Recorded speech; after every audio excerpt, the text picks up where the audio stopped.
We knew the opponents, we knew where it would be, but now we know when it will be. So we're going to run through the entire Browns 2023 schedule. I'll give you some analysis, some predictions. But first things first, I want to hear from everyone watching this video. Give me your Browns record prediction. I will give you mine at the end of the video, but let me know what you got the Brownies doing in 2023.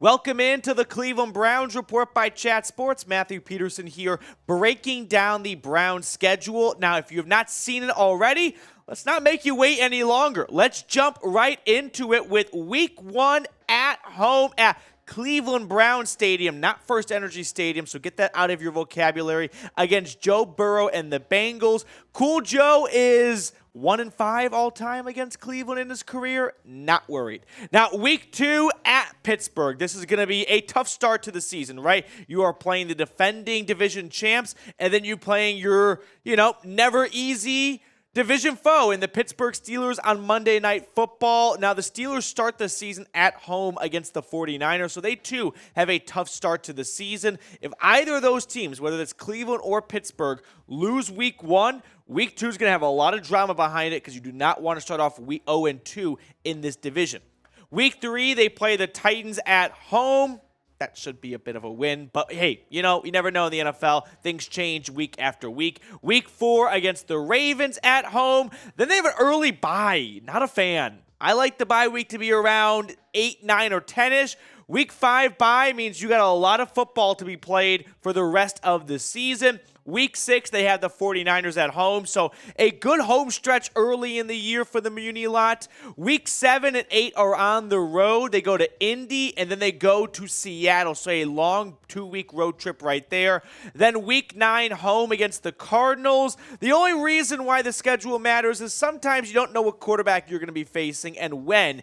Arizona, probably not going to have Kyler Murray back by Week 9, so better to play the Cardinals earlier rather than later. I'd rather face Colt McCoy than Kyler Murray. Week 10 at Baltimore. Week 11 against the Steelers. So once again, back-to-back divisional games. Week 12 and Week 13, back-to-back long road trips, going to Denver and then going to LA to face the Rams. Week 14 against the Jags at home, followed up with another home game. Justin Fields comes back to the Buckeye State against the Chicago Bears for the Cleveland Browns. Week 16 going to Houston. I like it. It's going to be a bit cold to say the least in Northeast Ohio by then, so you get a nice dome stadium for Deshaun Watson, another homecoming matchup. Week 17 against the Jets, a revenge game after last year's horrible ending. Thursday Night Football, and then Week 18 against the Bengals. So that is the Browns' home and away schedule with all the dates set. No Sunday night games, which I'm going to talk about later on. But first things first, if you hate the Steelers, if you hate the Ravens and or the Bengals, you are in the right Cleveland Browns YouTube channel. Come hang out with us every single day this offseason. We'll be putting out content, so hit that sub button if you have not already. Now, let's talk about these games in a little bit more of a prediction standpoint. Now, not to toot my own horn, last year for my schedule prediction, I went 10 for 17. I'm not very proud of that because schedule predictions this far in advance is one of the stupidest things we do. The only thing that's probably stupider is draft grades, but let's be honest, we're all addicted to it, right? If anyone says to you, schedule predictions this far out are so stupid, we don't even know who's playing in Week 12, you're right. But to you, I say, you're doing it too. You're just doing it in your head. You're just not putting it out on Twitter for everyone to see. So now let's run through the schedule a little slower and start breaking down some of these key games. So Week 1 at home against the Bengals. Big matchup to start the season. Cincinnati won the final game of the 2022 battle, but the Browns open up at home for the first time in a few years, and they've got that monkey off their back of not being able to win at all in Week 1. Hopefully now they can win Week 1 at home in front of the best fan base in the NFL. Week 2 at Pittsburgh. So a big matchup here between the Browns and the Steelers on Monday Night Football. One of their two primetime matchups, at least as of now. Here's the thing. When it comes to primetime, I'll expand on that in just a second. But when it comes to the Steelers, The AFC North is going to be like the Big 12 or any great college basketball conference each year, where every single game is going to feel like, when I say Big 12 basketball, every single game is going to feel like a Game 7, right? Where it's like, hey, top to bottom, anyone can win.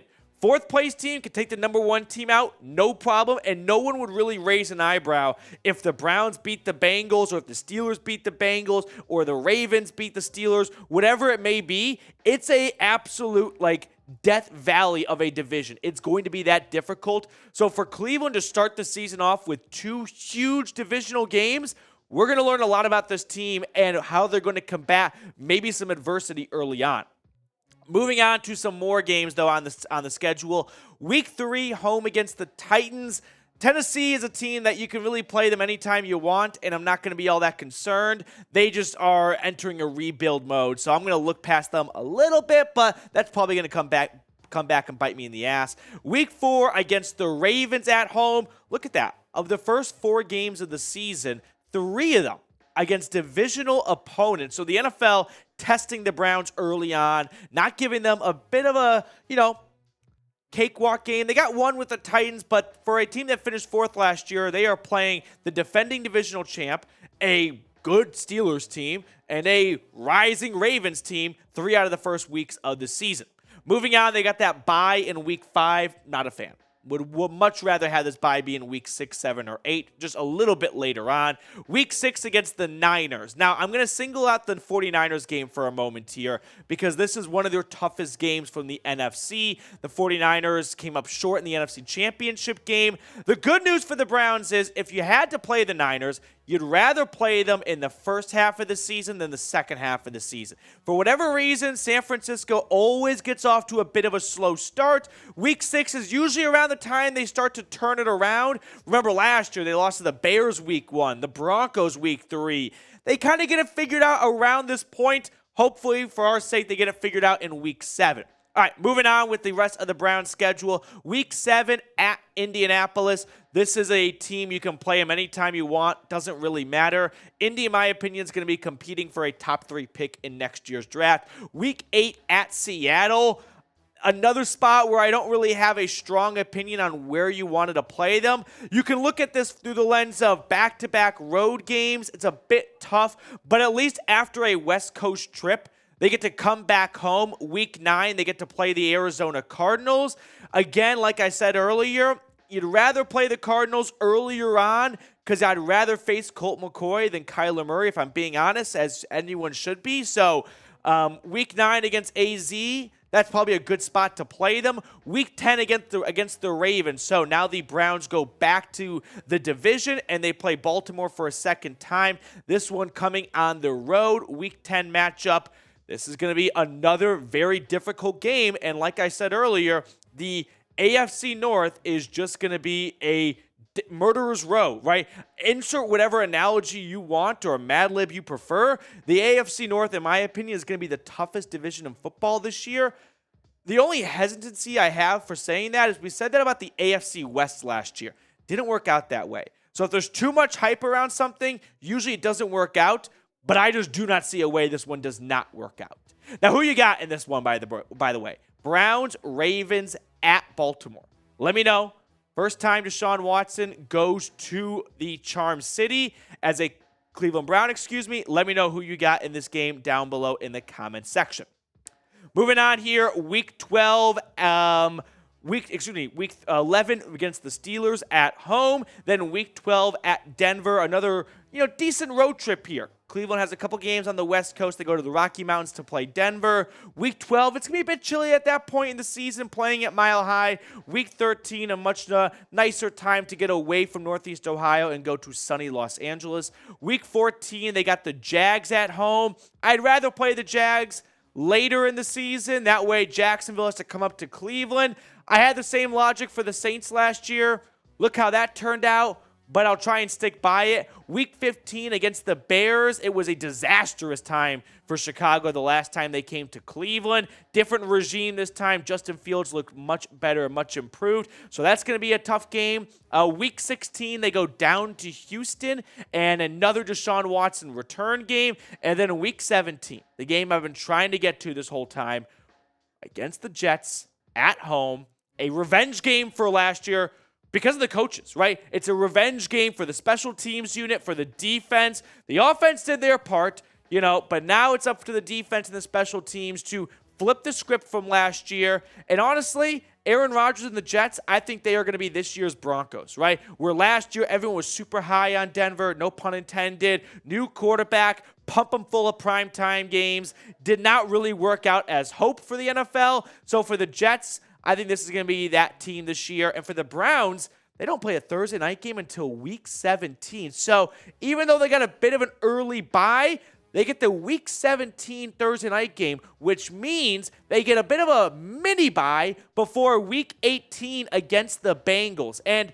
if you had to have a mini bye, I'd probably want it to be at this spot so you can get 10 days or so to prepare for a huge week 18 game where a ton of playoff implications could be in the fold here. So with that being said, who do you think is the biggest threat in the division? Here's how I'm going to challenge you guys. Cincinnati's the easy answer to say. But do you know, fun fact here, no team has won the AFC North 3 straight times since the 2002 realignment. The Bengals are going to be trying to be the first. The Ravens and the Steelers have had their fair chances of going back-to-back, but never back-to-back-to-back. So who do you think is the biggest threat for the Browns in the division? I'm going to go with the Ravens. I think everyone with Lamar coming back is sort of forgetting that with Lamar Jackson, they are a winning football team. So I'm going to go with Baltimore. Give me your biggest threat down below in the comment section. When it's all said and done, I think the Browns are going to go 11-6. Now, in tomorrow's video, I'll go game by game and hand out wins and losses. It's the dumbest thing we do as sports fans. But are we lying if we didn't do them? Like, we all want to do win-loss predictions. So I'm going to have the Browns go 11-6, and I'll explain that in tomorrow's video. I will sign off and see everyone later.